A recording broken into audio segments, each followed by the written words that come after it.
All right. Good afternoon, everybody. Uh, I think questions like this point out the importance of channels like this because, on one hand, most of my viewers probably, I'm assuming, especially people who are familiar in general with Judaism, would just, see this question and almost laugh at it because uh, it, most of our community are familiar with the answer here. But the fascinating thing is, well, you have a little bit of information, it really confuses people. And so, uh, if we can clear up a misunderstanding in a respectful way, I'm not laughing at this question. It's a very good question because it's not obvious on the face of the question without understanding what these terms mean and where they come from. So, but it's a fascinating question in as much of how the question is being asked here, meaning how the misunderstanding developed here. And I don't know how many other people might have a similar misunderstanding. I don't think it's that common, but it could answer why a lot of people do have a similar question. So it goes like this: how does one go about determining who exactly Gentiles are? The scriptural reference description clearly states that Ashkenaz is Gentile. When were the distinctions made more clear? After Genesis, the idea of Jew did not, to my knowledge, exist at that time. It may be a mistranslation. I understand that Ashkenazi is considered to be Jewish. I have read the genealogy that is recorded in the scriptures. Are the Ashkenaz considered Jew and not Gentile by conversion or by bloodline? And I'm just not seeing it in genealogy, or is the name just a coincidence and they are unrelated? Also, I identify as neither Jew nor Gentile, and we mentioned before that this commentator identifies as a Danite, as a member of the tribe of Dan. And then it goes from, again, fascinating that it's this week's Parsha where these questions are coming from. The sons of, in the book of Genesis, Parshas Noach, we have here the sons of Japheth, Yafesh, as we would say, Gomer and Magog, and Madai and Yavan, and Tuval and Meshech, and Tiras, and the sons of Gomer, Ashkenaz and Riphath and Togarma, and the sons of Yavan, or Javid in English, Elisha, and Tarshish, Kittim, and Dodanim. By these were the isles of the Gentiles, divided in their lands, everyone after his tongue, after their families in their nations. I'm not sure which translation this is, but a lot of people are unaware. The word Gentile, generally we understand to mean non-Jew. And it's a translation of the Hebrew word goy, which means nation. And actually the word Gentiles, in English, the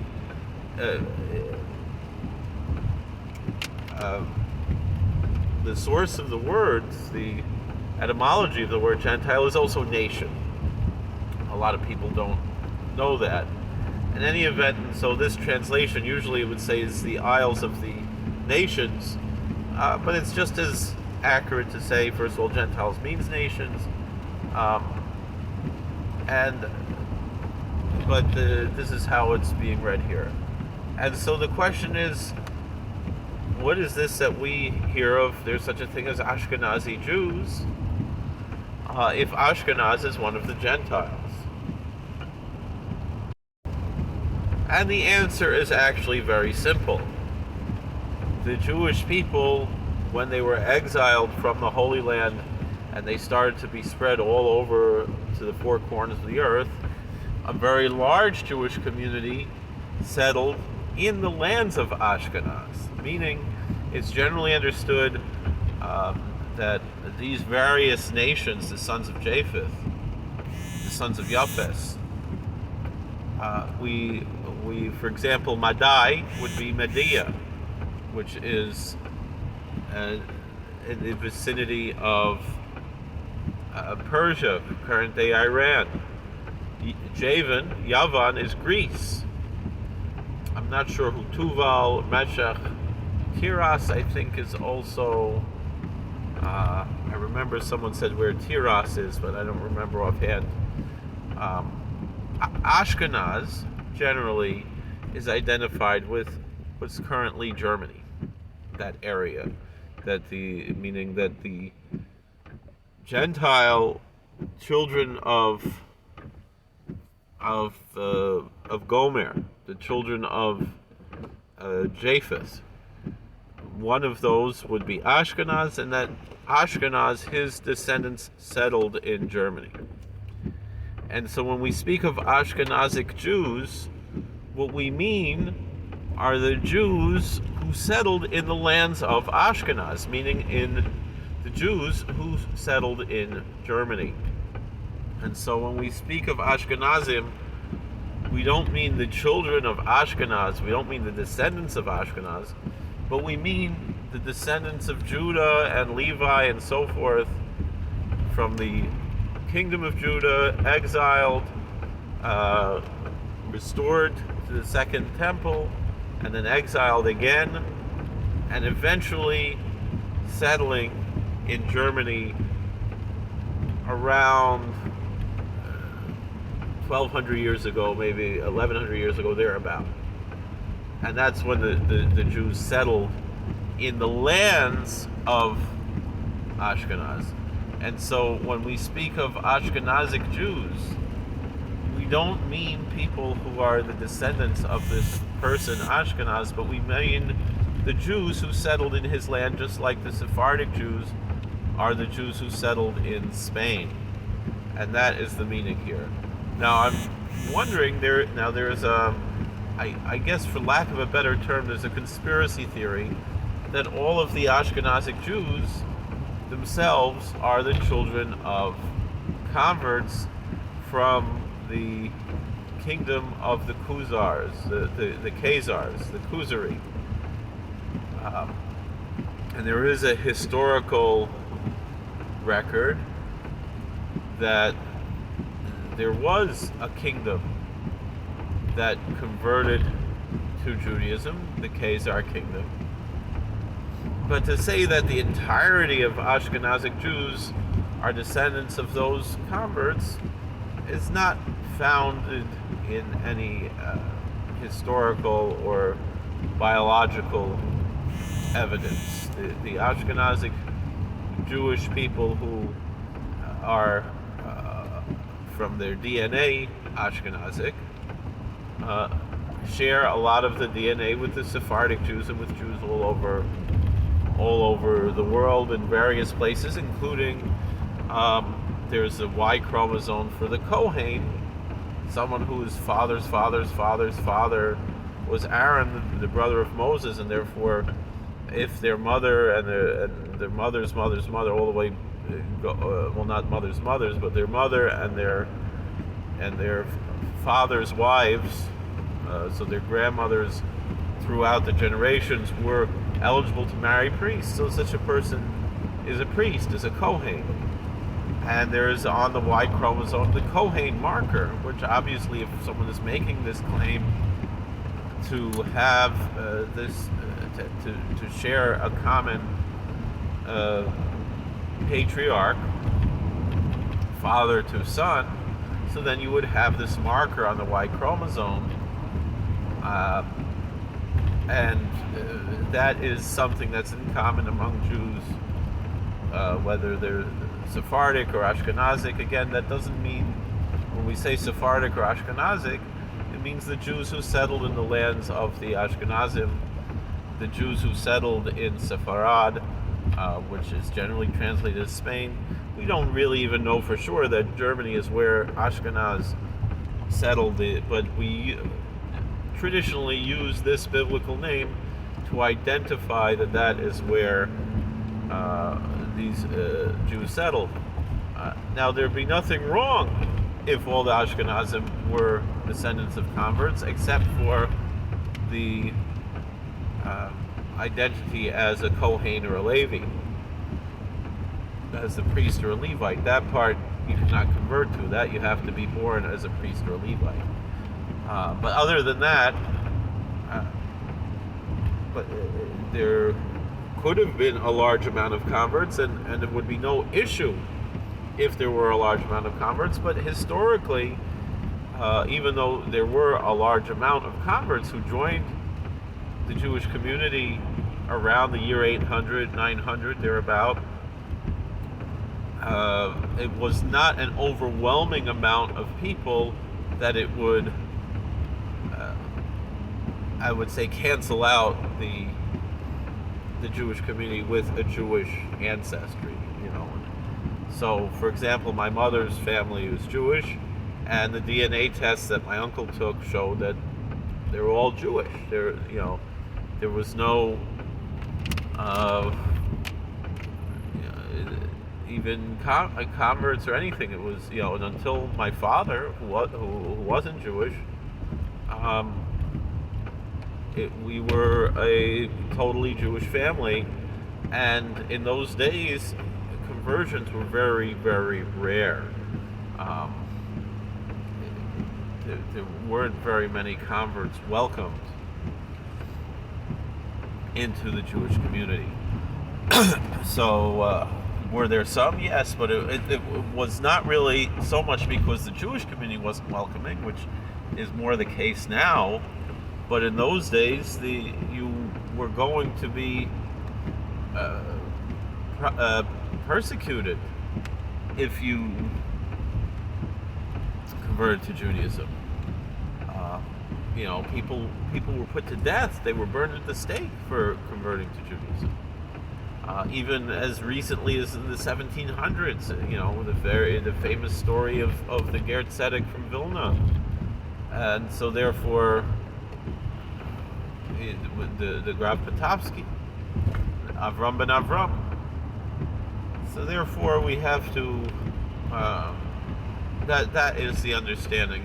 When you have somebody whose family has an established family tree going back, and really the truth is, in order to establish that, you need someone who is considered in Jewish law to have the ability to establish that, meaning you have to really have observant Jewish family in order to establish that you're indeed Jewish. And when you're 4 or 5 generations back, there's really no edus, there's no testimony to testify someone's ancestry, and therefore if someone would want to rejoin the Jewish community after their family abandoned the faith, they really should undergo a conversion just like anybody who we know who's not Jewish.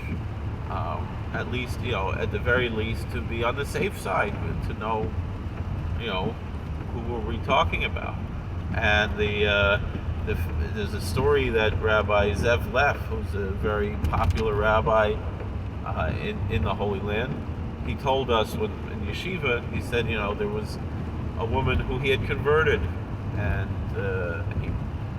and he told the whole story, and so when her children were being bullied in the Jewish school because their mother was a convert, and someone told their kids, "Oh, you're not really Jewish because Rabbi Leff just made your mother Jewish." So he said it's just the opposite. He said someone comes and they claim that they're Jewish. It's a chazaka, is what we say. It's an assumption that they're telling the truth. It's more than an assumption. It's a strong assumption. But with you, I know you're Jewish because I was there. That's what Rabbi Leff says. Meaning, I know, if that's your mother, then I know that you're Jewish because I was there when she became Jewish. And so, in the truth, someone who converts is essentially more Jewish than because we know for sure that they're really Jewish. than somebody who just shows up and claims to be Jewish. So in any event, that's the misunderstanding here, though, is that when we speak of the Ashkenazim, we are not speaking in general of the descendants of Ashkenaz from the son of Gomer, the son of Japheth, but rather the Jews who settled in his land.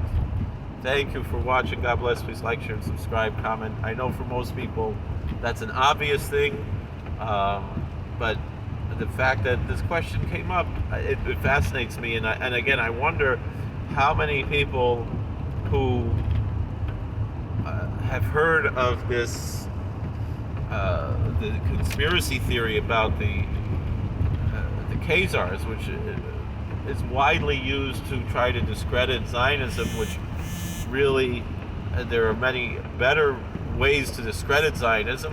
First and foremost, that the Talmud is against it, and there are things in the Bible against it. And on the other hand, if there, the biblical claims to the Holy Land, that would be equally to a convert to anybody who's born Jewish, because Judaism is a religion and not a race. The only thing is you wouldn't have the tribal affiliations, and therefore the claims to the tribal lands. But again, that's not where the Zionists are coming from. The Zionists don't care. First of all, the Zionists didn't care about it even being the Holy Land necessarily.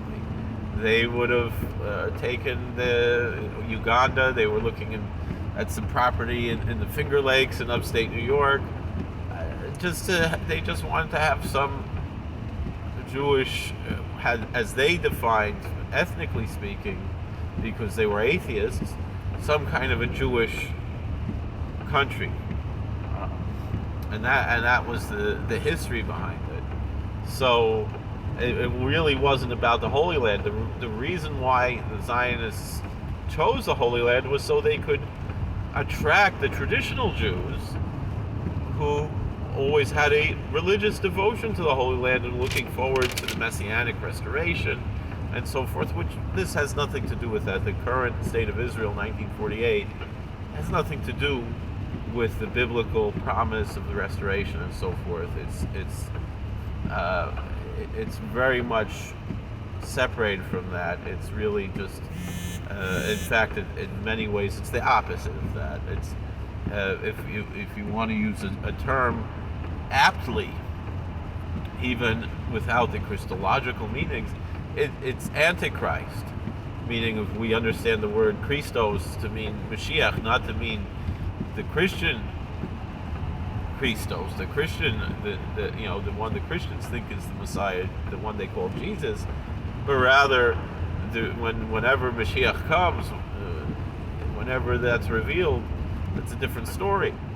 But that the existence of the state of Israel is in opposition to that, because the Talmud says, based on a passage in Isaiah, that as long as there is any Jewish government, there will be the Messiah will not come. And so essentially this existence of the state of Israel is preventing the Messiah from coming, and so therefore it is essentially, to aptly use the term, as opposed to with the Christological and eschatological meanings of the term, that essentially the state of Israel is Antichrist. It doesn't necessarily mean in the way that it means in Christian eschatology, but in a Jewish sense. And the term Antichrist actually does appear in some Jewish texts and some Midrashic texts and so forth, and so we don't necessarily have to. We can use that term too, but again, meaning something slightly different. Just like Christians use our terminology to mean something different than we meant it to be, and just like Mormons use Christian and Jewish terminology differently than Christians and Jews do. Although, of course, Mormons will identify themselves both as Christians and as Israelites. whereas Christians don't generally recognize them as Christian. Other Christians and Jews, of course, do not recognize them as Jews, unless, certainly not as practicing Judaism. Doesn't mean they're bad people. They're very nice people, and so we can still like them and be friends with them, even if we strongly disagree with their beliefs. So that's the answer. The Ashkenazic Jews are Jews because they're Jews, and in our exile, we've been spread out to other countries around the globe. There are Jews in China, and in India, and in Africa,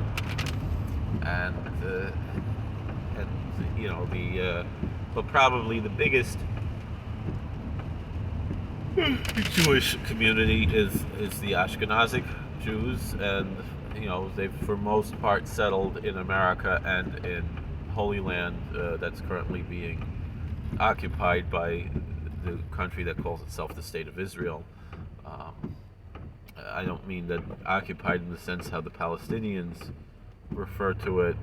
They're just as fake as the Israelis, but rather in the sense that Judaism is an ideology, it's a religion, and Zionism doesn't really jive with that. And the Jewish view is that it's the Holy Land, no matter what, no matter who is currently occupying that land. The holiness of the land and the history of the land and the laws that apply to the land don't change. The main ideology within Judaism about the Holy Land is that it is a land where the laws are different. Religious laws are different than anywhere else in the world, meaning there's certain religious laws that only apply in the Holy Land, and that's what it means, the Holy Land. It's not a political statement, rather it's a religious one, and mostly concerning agricultural laws. And the fact that a lot of people are not so pious and observant and devoted to these agricultural laws is a sign that really it's not right to be occupying this land, particularly for Jews, meaning these laws apply for Jews in that land. And if you're not going to keep the laws, like this year, according to the mainstream understanding, this year is the sabbatical year. There's a lot of laws that apply to the sabbatical year, and the exile comes because of the failure to observe the sabbatical year. And so here we are, another sabbatical year being desecrated in the Holy Land by the secular Zionists, for sure, who are, that means another year of exile, because if you count up the first exile in Babylonia, that was 70 years, equal to the number of years from the time of the settlement from Joshua until the destruction in the days of Zedekiah and the days of Jeremiah. You had these 70 sabbatical years that, meaning even the pious, good, righteous, holy people were not keeping to the best of their abilities, and so therefore we were faced with an exile of 70 years. So the land should rest. As Yirtzu ha'aretz shapseiseha, it says in Leviticus. Then the land will be recompensed for its Sabbaths. And so that's what a lot of this has to do with. So in any event, that's what we're talking about here. Thank you for watching. God bless. Please like, share, and subscribe, comment, and we'll see you later.